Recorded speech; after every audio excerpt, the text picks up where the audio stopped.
Hello, everybody. I'd like to give a warm welcome to all of you out there. As you know, my name is Renee, and you're watching Renee's Health Corner. Believe it or not, God really does care about your health. Last year, just about anywhere you look, sickness and disease were on the rise. In the United States, someone had a heart attack every 40 seconds, and 1.4 million Americans were diagnosed with diabetes. And 1 in 2 people are going to get cancer in their lifetime, and there will be 1.9 million new cancer cases diagnosed, and 609,360 cancer deaths were in the United States last year in 2022. There's also a rise in the number of strokes per year, gastrointestinal problems, lung problems, lupus, multiple sclerosis, arthritic conditions, and a host of many other diseases. The question is, why? Well, many people believe God is to blame, but is that the case? In the Bible, in 3 John 2, we're told that God wants us to prosper and to be in health. So if he wants us to prosper and be in health, why is disease more rampant now than ever before? What's the problem? Well, there's laws known as natural laws, and when those laws are neglected in any way, we have sickness and disease. And if you keep neglecting those laws over a period of time, more severe diseases can set in, like cancer. Now, over the last several videos, I've been covering the subject of nutrition, and today I'm going to do part 3, which is on tobacco, and it's on the subject of temperance. But I want to share a couple quotes with you before I get going. And Psalms 103, verses 4 and 5 says, "Who redeemeth thy life from destruction? Who satisfieth thy mouth with good things?"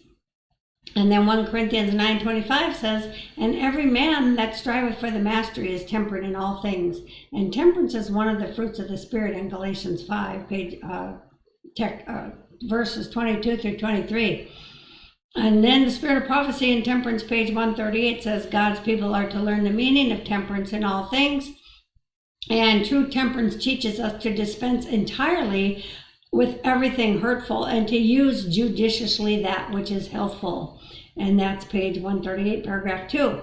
And then God's people are to learn the meaning of temperance in all things, and we're to practice temperance in eating, drinking, and dressing.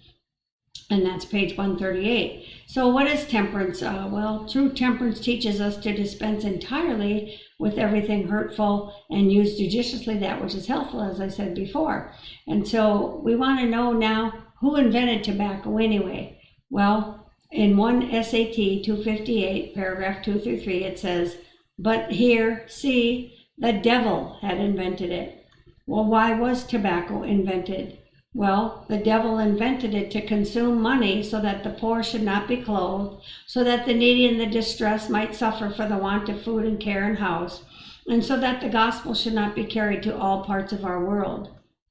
We're told in 3T, page 488, "Touch not, taste not, handle not tea, coffee, wine, tobacco, and alcoholic drinks." The only perfectly safe course to pursue is to stand firmly on the side of temperance and not venture in the path of danger. We're also told in CD, page 420, tea, coffee, and tobacco are all stimulating and contain poisons. And then Counsels on Health, page 463, says that we are to explain the injurious effects of tobacco on the digestive organs and the brain. Now, firsthand smoke is when a person is actually smoking cigarettes, cigars, a pipe, or whatever. Secondhand smoke is when you are around someone who is smoking. And then third-hand smoke is when you can smell it, like on someone's clothing or in the curtains or on the furniture or in a room that you're in. Now, we're told in Counsels on Diet and Foods, page 62, to abstain from fleshly lusts, which war against the soul. That's the language of the Apostle Peter. Many regard this warning as applicable only to the licentious, but it has a broader meaning. It guards against every injurious gratification of appetite or passion. It is a most forcible warning against the use of such stimulants as tobacco. These indulgences may well be classed among lusts that exert a pernicious influence upon moral character. Now, here's the ill effects of tobacco on your moral and spiritual. The animal passions bear sway, CD 269. God is insulted, 1 BC 1111. Human nature's brutified, CG 404. Injures the soul, CD 425. Morals are debased, CG 404. Pernicious influence exerted on moral character, CD 63. Sense of sacred things is perverted, CD 428 through 29. Your soul is defiled, SL 31. Your willpower to overcome, Temperance 60 through 61. Worship of God is hindered, CD 426. Now here's the ill effects on the mind. Your brain is affected, CH 81. Your brain is beclouded, MH 328. Your brain is benumbed, FE 428. Your brain is confused, Temperance 62. Your brain is injured, CD 463. Your brain powers are destroyed, 9T12. Your brain sensibility is paralyzed, CG 404. Clear perceptions destroyed, Temperance 58. Inability to control your thoughts, Temperance 279. Your intellect is paralyzed, Ministry of Healing 329. Mental degeneracy, CH 49. Mental power ruined, MM 222. Mental sensibilities deadened, CH 84. Your mind is beclouded, Education 202. Your mind is enfeebled, Temperance 58. The mind of the youth are decayed, Temperance 62. Your mind is unbalanced, 9T12. Your nerve power of your brain is weakened, Temperance 69.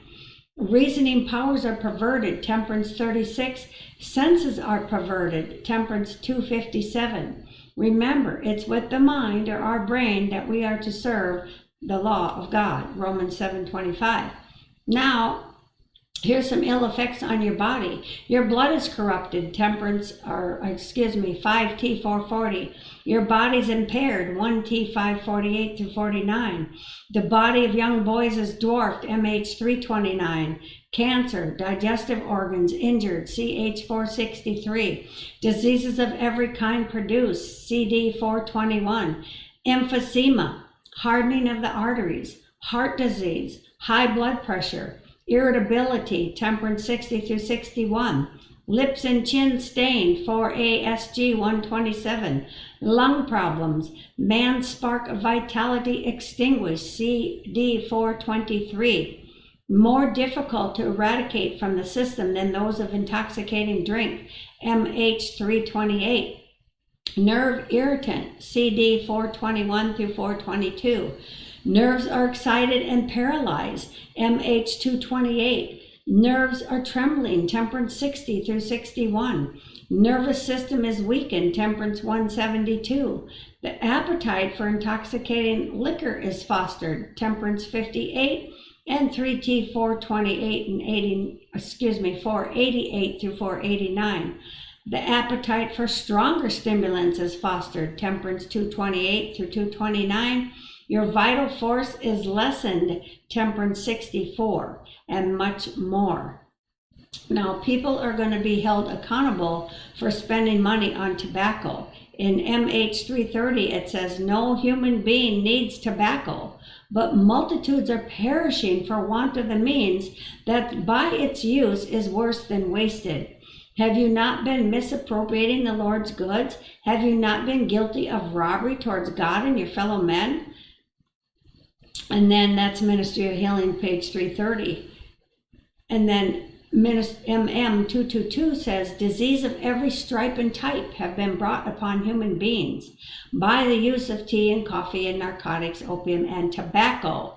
These hurtful indulgences must be given up, not only one, but all. Now there's a remedy for addiction. The Lord has a remedy for every man who is beset by a strong appetite for strong drink or tobacco or any other hurtful thing that destroys the brain power and defiles the body. He bids us come out from among them and be separate and touch not the unclean thing. We are to set an example of Christian temperance. We are to do all in our power by self-denial and self-sacrifice to control our appetite. And having done all, he bids us stand in his strength. He desires us to be victorious in every conflict with the enemy of our souls. He desires us to act understandingly and as wise generals in an army, as men who have perfect control over themselves. Temperance 1:19. Now, here's some more information regarding tobacco. Alcohol and tobacco are twin evils. Temperance 72. Determined not to use tobacco. Temperance 103. Never spend a penny for it. FE 319. Coffee fosters an appetite for tobacco. 3T 563. Condiments and spices foster a taste for tobacco. Temperance 57. It's more difficult to overcome than the liquor habit. 3T 562.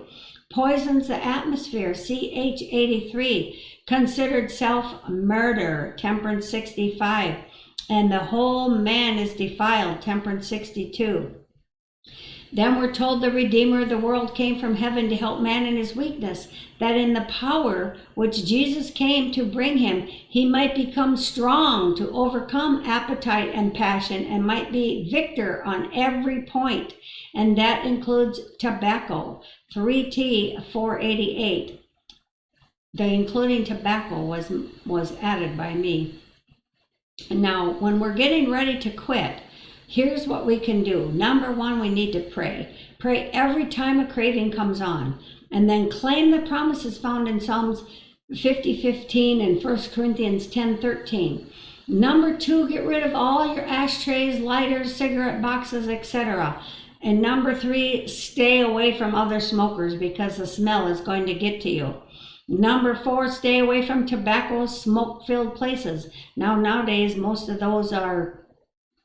places you can't smoke in, but if there is any, don't go there. Now, here's a natural remedy to help a person to quit tobacco. Number one, water. Drink lots of water whenever there's a craving, and be sure you add lemon juice to the water because that will help flush the nicotine from your body very quickly. Sucking on lemons is great too. You can also take a steam bath. Sit in a tub that's filling up and use a thermometer. And when the temperature reaches 95 degrees, sit in it for 20 minutes. That is a bath thermometer. Don't use a regular thermometer. Be sure to drink plenty of water before, during, and after, and keep a cold rag on your head at all times. You may need a bowl of cold water on the side, even with ice in it, to dip a rag in it when you get hot, and then you can rinse off in that cool water when you're done. Pour it over your feet. Do not friction dry your body though. Pat it dry and then lay down for 30 minutes.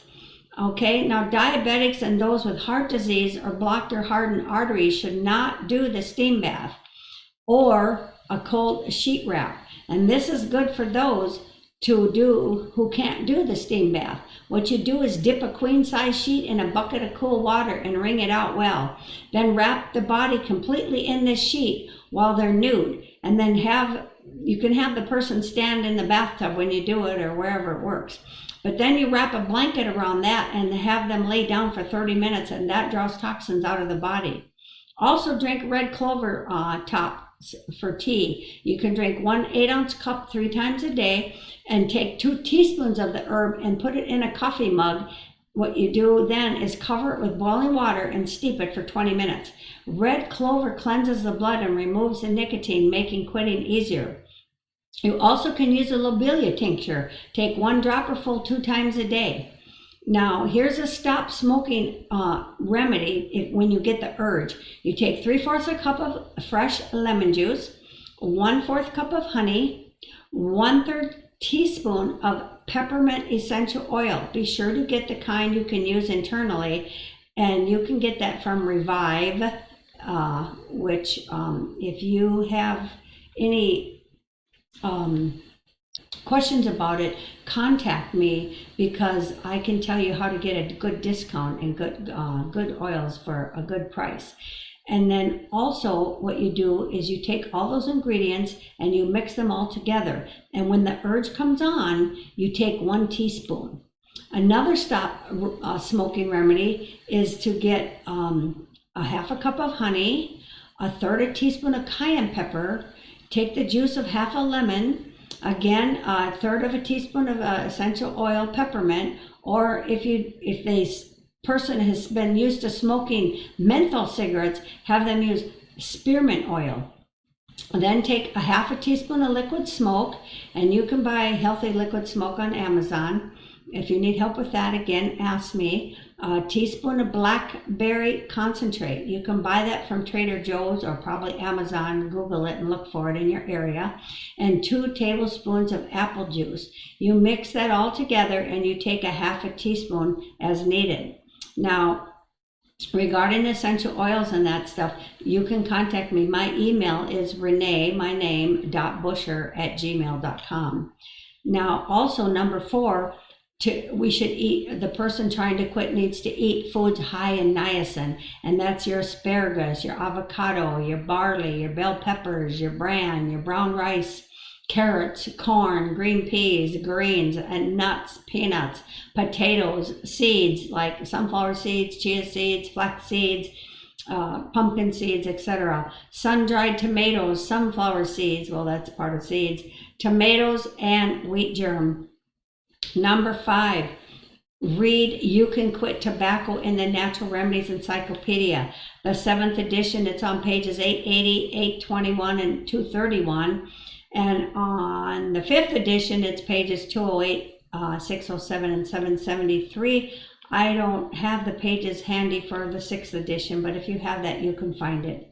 Also, number 6, deep breathing exercises are very important to quit. You can do 5 sets of those every time a craving comes on. You inhale through your nose, count to the count of 10, and hold it, then exhale through your mouth.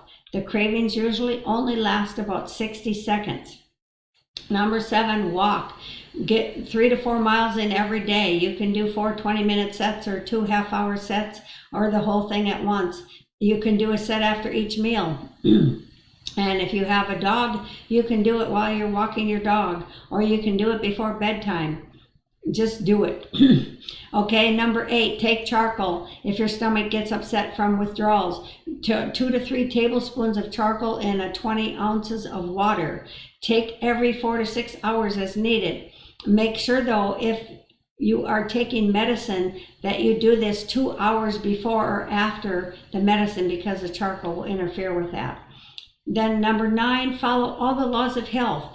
Bathe, lots of sunshine, proper rest, going to bed at the right time, which is 9 p.m., not midnight, not 10 o'clock, not 11:30. Read your Bible, trust in God. Councils on Diet and Food says, put away every indulgence that would hinder you in the work of overcoming. Ask for the prayers of those who can comprehend your need of help. That's page 484, paragraph 3. And then page 45 says, there was a time when I was in a situation similar in some respect to yours. I had indulged the desire for vinegar, but I resolved with the help of God to overcome this appetite. I fought the temptation, determined not to be mastered by this habit. Councils on Diet and Foods, page 485, paragraph 1. And continuing, she says, for weeks I was very sick, but I kept saying over and over, the Lord knows all about it. If I die, I die, but I will not yield to this desire. The struggle continued, and I was sorely afflicted for many weeks. All thought that it was impossible for me to live. You may be sure we sought the Lord very earnestly. The most fervent prayers were offered for my recovery. I continued to resist the desire for vinegar, and at last I conquered. Now I have no inclination to taste anything of the kind. This experience has been of great value to me in many ways. I obtained a complete victory. Yes, I realize she's talking about vinegar, but this applies with any addiction. You too can overcome. Now, please see CDBH page 223 to 224. And I'm going to end with this last quote. It says, is a man a tobacco user, a tea and coffee drinker, a meat eater, taking his 3 meals? Let him begin with tobacco and put that away. Then let him leave off the use of tea, coffee, and eat less meat and make his 3rd meal very light. He will find this a heavy tax upon his system. He may all the time feel worse, but what of that? There is a glorious victory ahead. Soon he can dispense with flesh meats altogether. His appetite will become natural, and he can take simple, healthful food with a keen relish. Next, he leaves off the 3rd meal. That's 1890 JWBHY 223, paragraph 4. That's in the Pioneer section. Well, anyway, that's my time for today. I hope that what you heard on here will be a blessing to you and to your family. And until we meet again, may the good Lord bless and keep you. And remember, God loves you and He wants you to be in health. So eat, drink that which is good, and no smoking. God will help you conquer this terrible habit, and you will feel so much better. Until next time, God bless.